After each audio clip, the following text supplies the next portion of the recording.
السلام علیکم ورحمۃ اللہ وبرکاتہ نحمده ونصلي على رسوله الكريم اعوذ باللہ من الشیطان الرجیم بسم اللہ الرحمن الرحیم سب سے پہلے میں آپ سب دینی بہنوں کا اس دین کی مجلس میں خیر مقدم کرتی ہوں اور تہہ دل سے آپ کا شکریہ ادا کرتی ہوں۔ آج کے سیشن کی شروعات ہم سورہ حاقہ کی تلاوت سے کرتے ہیں، اس کے بعد اس کا ترجمہ ہوگا انشاءاللہ۔ أعوذ بالله من الشيطان الرجيم بسم الله الرحمن الرحيم الحاقة ما الحاقة وما أدراك ما الحاقة كذبت ثمود وعاد بالقارعة فأما ثمود فأهلكوا بالطاغية وأما عاد فأهلكوا بريح صرصر عاتية سخرها عليهم 7 ليال و8 أيام حسوما فترى القوم فيها صرعى كأنهم أعجاز نخل خاوية وجاء فرعون ومن قبله والمؤتفكات بالقاطعة فعصوا رسول ربهم فأخذهم أخذة رابية إن لما طغى الماء حملناكم في الجارية لنجعلها لكم تذكرة وتعيها أذن واعية فإذا نفخ في الصور نفخة واحدة وحملت الأرض والجبال فدكتا دكة واحدة فيومئذ وقعت الواقعة وانشقت السماء فهي يومئذ واهية والملك على أرجائها ويحمل عرش ربك فوقهم يومئذ 8 يومئذ تعرضون لا تخفى منكم خافية فأما من أوتي كتابه بيمينه فيقول هاؤم اقرءوا كتابيه إني ظننت أني ملاق حسابيه فهو في عيشة راضية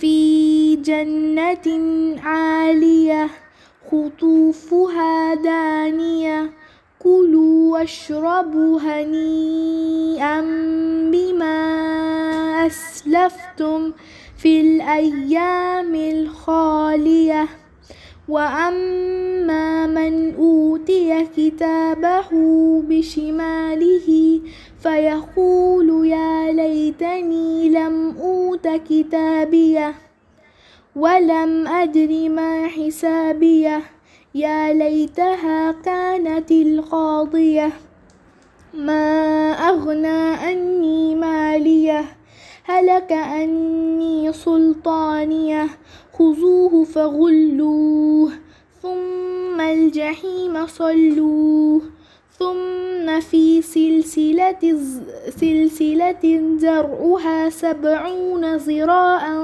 فاسلكوه إنه كان لا يؤمن بالله العظيم ولا يحض على طعام المسكين فليس له اليوم هاهنا حميم ولا طعام إلا من غسلين لا يأكله إلا خاطئون فلا أقسم بما تبصرون وما لا تبصرون إنه لقول رسول كريم وما هو بقول شاعر قليلا ما تؤمنون ولا بقول كاهن قليلا ما تذكرون تنزيل من رب العالمين ولو تقول علينا بعد الأقاويل لأخذنا منه باليمين ثم لقطعنا منه الوتين فما منكم من أحد عنه حاجزين وإنه لتذكرة للمتقين وإنا لنعلم أن منكم مكذبين وإنه لحسرة على الكافرين وإنه لحق اليقين فسبح باسم ربك العظيم.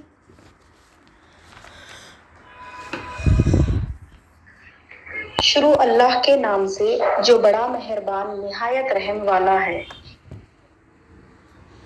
ہو کر رہنے والی، کیا ہے وہ ہو کر رہنے والی؟ اور کیا معلوم ہے تم کو کیا ہے وہ ہو کر رہنے والی؟ جھٹلایا سمود اور عاد نے کھڑکھڑانے والی کو، سو سمود ہلاک کر دیے گئے بڑے زلزلے سے،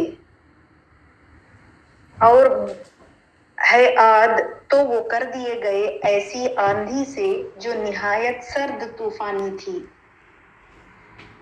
مسلط رکھا اس نے اسے ان پر 7 راتیں اور 8 دن مسلسل، تو پھر دیکھتا ان لوگوں کو اس میں گرے ہوئے جیسے وہ ہیں تنے کھجور کے کھوکھلے۔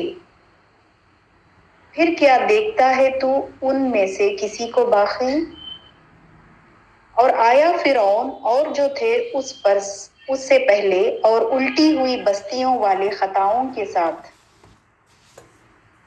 سو نافرمانی کی انہوں نے رسول کی اپنے رب کے، تو اس نے پکڑا ان کو بڑی سخت گرفت میں۔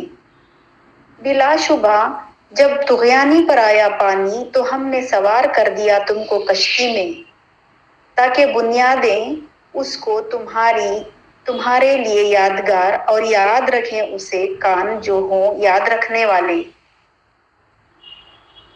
پھر جب پھونک مار دی گئی سور میں، ایک پھونک ایک بار گی، اور اٹھا لیے جائیں گے زمین اور پہاڑ، پھر توڑ پھوڑ کر دیے جائیں گے ایک چوٹ میں۔ تو اس روز ہو پڑنے والی قیامت، اور پھٹ جائے گا آسمان، تو وہ ہوگا اس دن کمزور، اور فرشتے ہوں گے اس کے کناروں پر، اور اٹھائے ہوں گے عرش تمہارے رب کا اپنے اوپر اس روز 8 فرشتے۔ اس روز تم پیش کیے جاؤ گے، نہیں چھپی رہے گی تمہاری کوئی پوشیدہ بات۔ سو جس کو دیا گیا اس کا اعمال نامہ اس کے داہنے ہاتھ میں، تو وہ کہے گا کہ لو پڑھو میرا نامہ اعمال۔ بلا شبہ مجھے یقین تھا کہ مجھ کو ملے گا میرا حساب۔ پس وہ ہوگا عیش میں دل پسندیدہ، جنت میں اعلیٰ درجے کی، جس کے میوے جھکے ہوئے ہوں گے۔ کھاؤ اور پیو مزے سے ان اعمال کے عوض جو تم آگے بھیج چکے ہو ایام گزشتہ میں۔ اور یہ کہ وہ جس کو دیا گیا اس کا نامہ اعمال اس کے بائیں ہاتھ میں، تو وہ کہے گا اے کاش نہ دیا جاتا مجھ کو میرا اعمال نامہ، اور نہ ہی مجھے معلوم ہوتا کہ کیا ہے میرا حساب۔ اے کاش کر چکی ہوتی موت میرا کام تمام، نہیں کام آیا کچھ بھی میرا مال، جاتا رہا مجھ سے میرا اقتدار۔ پکڑ لو اسے پس طوق پہنا دو اس کو، پھر دوزخ کی آگ میں جھونک دو اسے، پھر ایک زنجیر میں جس کی لمبائی 70 گز ہے، سو جکڑ دو اسے۔ بے شک یہ ایمان لاتا تھا اللہ پر جو عظیم ہے، اور نہ ترغیب دیتا تھا کھانا کھلانے کی فقیر کو۔ سو نہیں اس کا آج یہاں کوئی دوست اور نہ کوئی کھانا سوائے زخموں کے دھوؤں کے، نہیں کھائے گا جس کو سوائے گنہگاروں کے۔ پس نہیں قسم کھاتا ہوں میں کہ ان چیزوں کی جو تم دیکھتے ہو اور ان کی جو نہیں تم دیکھتے، بے شک یہ قرآن قول ہے ایک معزز فرشتے کا پہنچایا ہوا، اور نہیں ہے یہ کلام کسی شاعر کا، بہت ہی کم ہے جو تم ایمان لاتے ہو۔ اور نہ قول ہے کسی کاہن کا، بہت ہی کم ہے جو تم غور و فکر کرتے ہو۔ نازل کیا ہوا ہے رب العالمین کی طرف سے، اور اگر یہ پیغمبر جھوٹ بنا لاتے ہماری نسبت بعض باتیں تو ضرور پکڑ لیتے ہم ان کا داہنا ہاتھ، پھر ضرور کاٹ ڈالتے ان کی شہرگ، پھر نہ ہوتا تم میں سے کوئی ہمیں اس سے روکنے والا۔ اور بے شک یہ نصیحت ہے پرہیزگاروں کے لیے، اور بے شک ہم جانتے ہیں کہ ضرور تم میں سے بعض جھٹلانے والے ہیں، اور بے شک یہ موجب حسرت ہے کافروں کے لیے، اور بے شک یہ حق ہے یقینی طور پر۔ سو تسبیح کرو تم نام کی اپنے رب کے جو عظیم ہے۔ صدق اللہ العظیم و صدق رسولہ النبی الکریم۔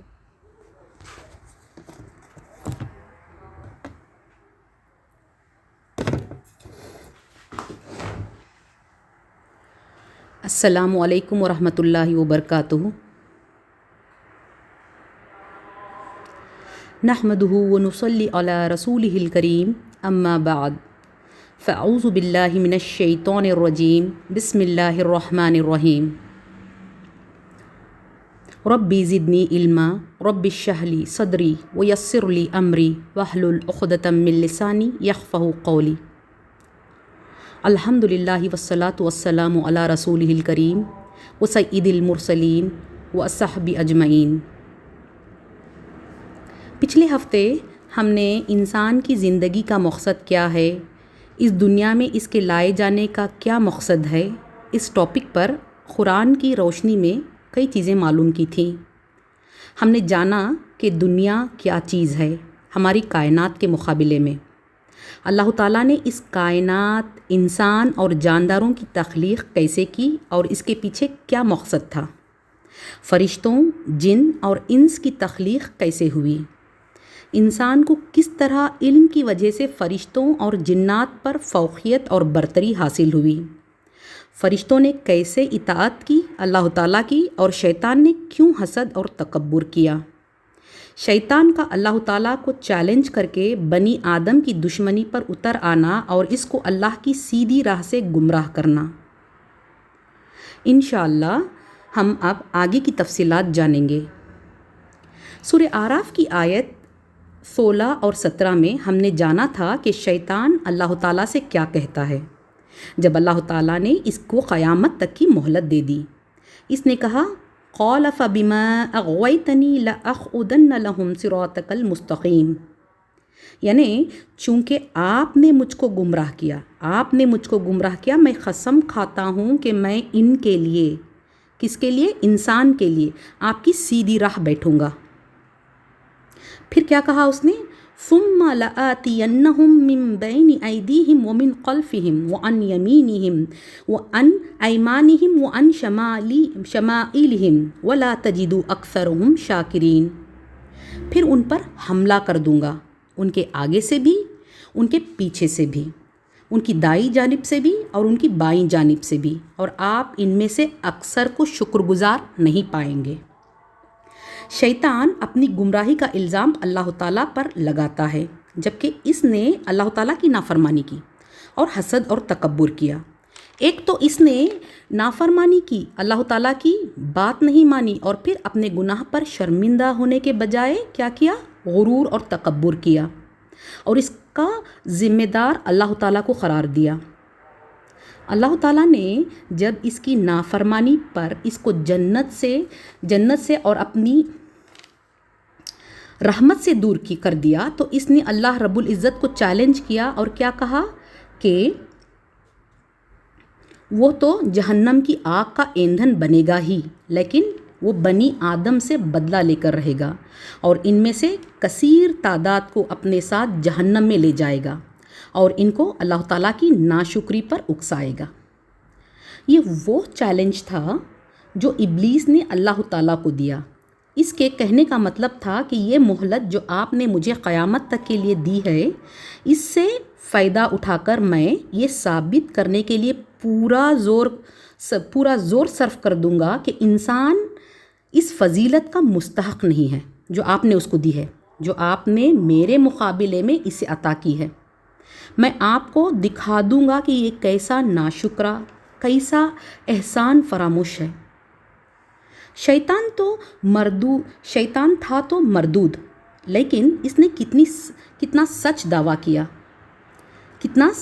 کیا تھا نا، کہ اللہ سے یہ کہتے ہوئے کہ آپ ان میں سے اکثر کو ناشکر گزار پائیں گے۔ اس سے ہمیں یہ بھی پتہ چلتا ہے کہ ناشکری شیطان کا ہتھیار ہے، اس کا ٹول ہے، اور اس کے ذریعے انسان کو کبھی مطمئن رہنے نہیں دیتا، کبھی چین سے اللہ کی دی ہوئی نعمتوں پر شکر گزاری کرنے نہیں دیتا، ان کو عیب اور نقص نکالنا اور ناشکری کرنے پر اکساتا ہے۔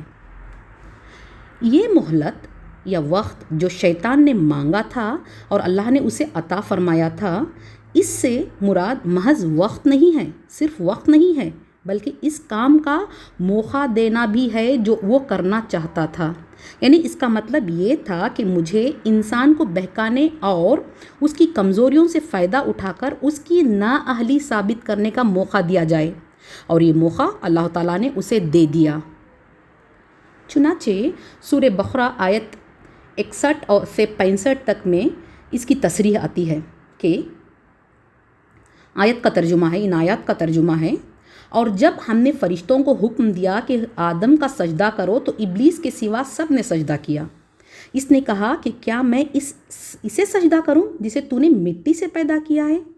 پھر شیطان نے کہا، کیا کہا؟ اچھا دیکھ لے، اسے تو نے مجھ پر بزرگی تو دے دی ہے، لیکن اگر مجھے بھی تو قیامت تک کے لیے ڈھیل دے دی تو میں اسے کیا کروں گا؟ اس کی اولاد کی سوائے بہت تھوڑے لوگوں کے جڑ کاٹ ڈالوں گا۔ اللہ تعالیٰ کا ارشاد ہوا، جا، ان میں سے جو بھی تیرا تابعدار ہو جائے گا، تم سب کی سزا جہنم ہے، جو پورا بدلہ ہے۔ ان میں سے تو جسے بھی اپنی آواز سے بہکا سکے بہکا لے، اور ان پر اپنے پیادے چڑھا لا، اور ان کے مال اور اولاد میں ان کا شریک بن جا، اور انہیں جھوٹے وعدے دے لے۔ ان سے جتنے بھی وعدے شیطان کے ہوتے ہیں، سب کے سب سراسر فریب ہیں۔ بلا شبہ میرے سچے بندوں پر تیرا کوئی زور نہیں، اور تیرا رب کارسازی کرنے والا کافی ہے۔ ان آیات سے یہ بات صاف ظاہر ہوتی ہے کہ اللہ تعالیٰ نے شیطان کو اختیار دے دیا کہ آدم اور اس کی اولاد کو راہ راست سے ہٹا دینے کے لیے جو چالیں وہ چلنا چاہتا ہے چلے۔ ان چال بازیوں سے اسے روکا نہیں جائے گا، بلکہ وہ سب راہیں کھلی رہیں گی جن سے وہ انسان کو فتنے میں ڈالنا چاہے گا۔ لیکن اس کے ساتھ ساتھ ایک شرط بھی لگا دی کہ ان عبادی لیس لک علیہم سلطان، یعنی میرے خاص بندوں پر تیرا کوئی اقتدار نہیں ہوگا، میرے بندوں پر تیرا کوئی زور نہیں ہوگا۔ شیطان صرف اس بات کا مجاز ہوگا کہ ان کو غلط فہمیوں میں ڈالے، جھوٹی امیدیں دلائے، بدی اور گمراہی کو ان کے سامنے خوشنما بنا کر پیش کرے، لذتوں اور فائدوں کے سبز باغ دکھا کر ان کو غلط راستوں کی طرف دعوت دے، مگر اس کو یہ طاقت شیطان کو نہیں دی جائے گی کہ وہ انسان کو ہاتھ پکڑ کر زبردستی اپنے راستے پر کھینچ لے جائے، یا پھر اگر انسان خود راہ راست پر چلنا چاہے تو انہیں چلنے نہ دے۔ یہی بات سورہ ابراہیم آیت 22 میں فرمائی گئی کہ قیامت میں عدالت الہی سے فیصلہ صادر ہو جانے کے بعد شیطان اپنے پیر و انسانوں سے کہے گا، وما کان لی علیکم من سلطان، میرا تم پر کوئی زور تو تھا نہیں کہ میں نے اپنی پیروی پر تمہیں مجبور کیا ہو۔